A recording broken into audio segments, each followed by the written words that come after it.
So up to this point, we have already edited appearances, edited the scene, and we've also used a decal for the CAD model that we wish to make a render of. Before we get into producing and executing the render, we want to make sure that the quality and other preparations are necessary for the render to come out as best as possible. So I'm going to come over here and click on options, and it'll open up this dialog over here. And you'll notice that it defaults to 720 by 368. What we want to do is we want to change the image size so that we can be able to make adjustments later and it won't come out nearly as pixelated. Okay. And then if we scroll further down, we come down to this selection for render quality. Anytime that you execute a render, there'll always be a preview and a final render. Preview render quality isn't so important, but what we do care about is the final render quality.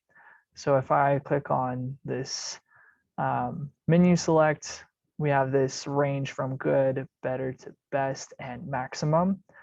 For most of the assignments that we do in this class, you'll want to use the best option, and I'll explain more in detail in just a moment. But good never really gets the desired results that you are going for.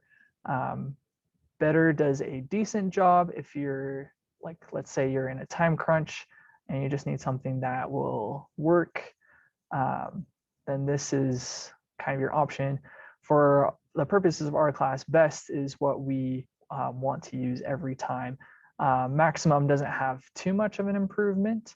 You're welcome to kind of do your own research and investigation as far as the comparison between these two, but we recommend just selecting best for your final render quality. Now what this does is if I click on custom render settings, you'll notice it shows us the number of reflections and the number of refractions. So what happens is when we execute a render, it'll basically take the environment and the lighting and it'll perform calculations based on these inputs to imitate and be able to show the images as if they were in real life. So you can see if I were to switch from best to maximum and come back to my custom render settings, now the reflections and refractions switch from 8 to 10. And so that's basically the difference, and the meaning behind render quality is how many reflections occur in our render and then how many refractions occur as well. So if I go ahead and click that off and click best, that'll be what will work for any assignment in our class. But like I said, you're welcome to use your custom render settings, and anytime you increase any of these values, it will also increase the time to execute the render.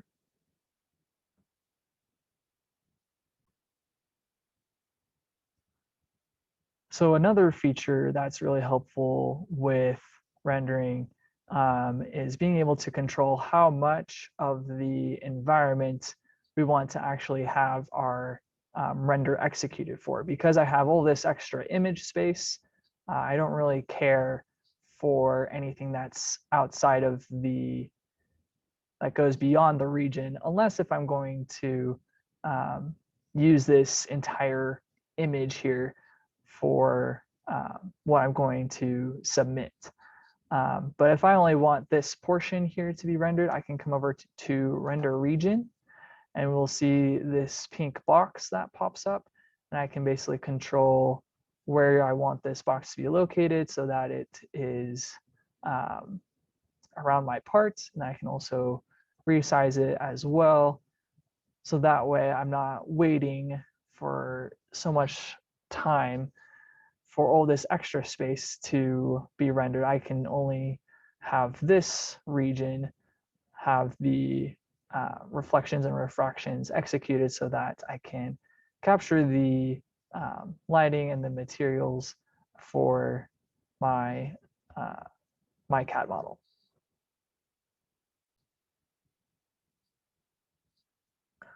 All right, so we're almost ready for our final render to be executed.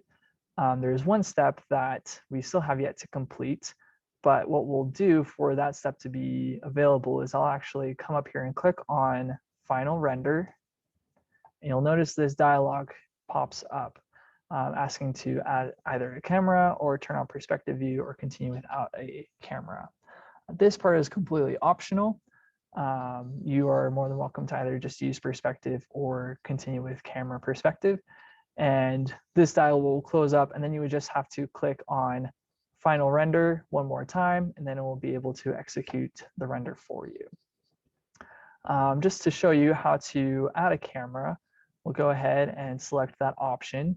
And we notice this new dialog pops up with this view on the left and then this view on the right. So this view on the left is a little hard to understand because what it actually does is it actually shows the camera right here pointed at our CAD model. And on the right, what we have is what the camera is seeing from this point of view. And so in order to have more control over what the camera sees, very rarely do I actually use this left-hand viewport.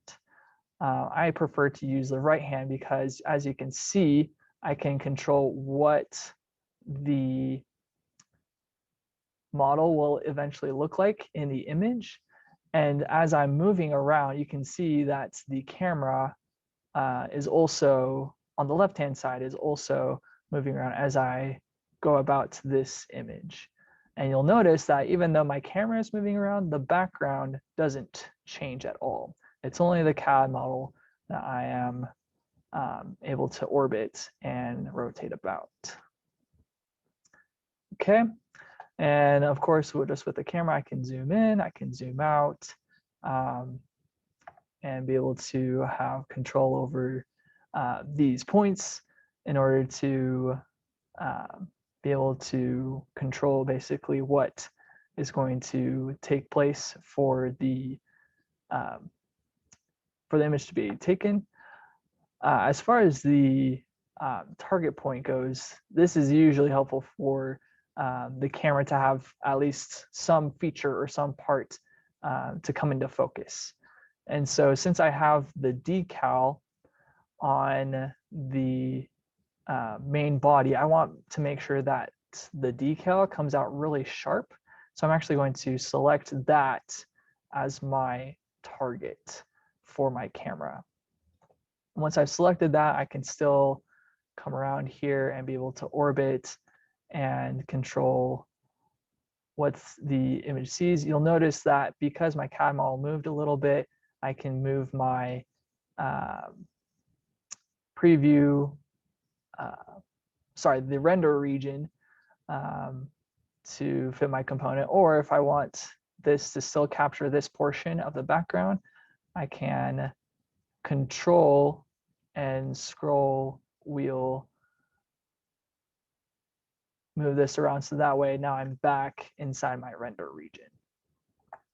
Once again, this is not a requirement, but this is just to kind of show you just the beginnings of how to manipulate the camera feature before you execute your final render.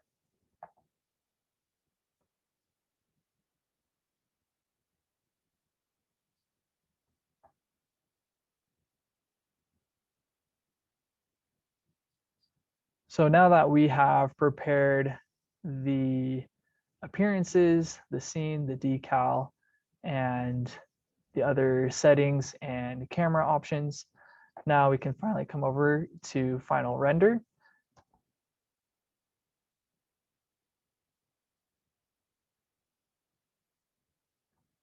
And the first thing that pops up is this preview.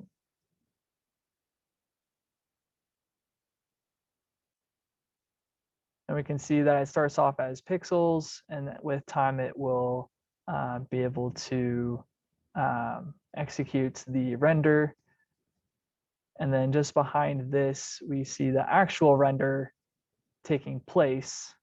You can see that these pixels are basically going through all those calculations for the scene and the appearances, so that way it can finally produce the image that we're going for. So once I've completed that render, you'll notice that anytime you execute a new render, you'll have a new image pop up in this preview pane at the bottom.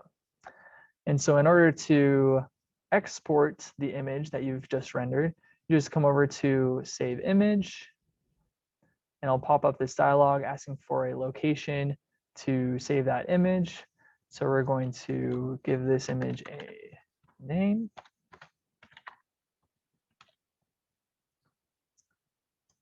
And then save. And then if I go back and find that image that I just created,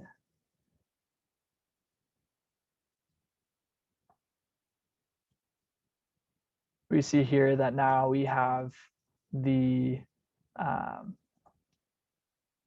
render that executed here.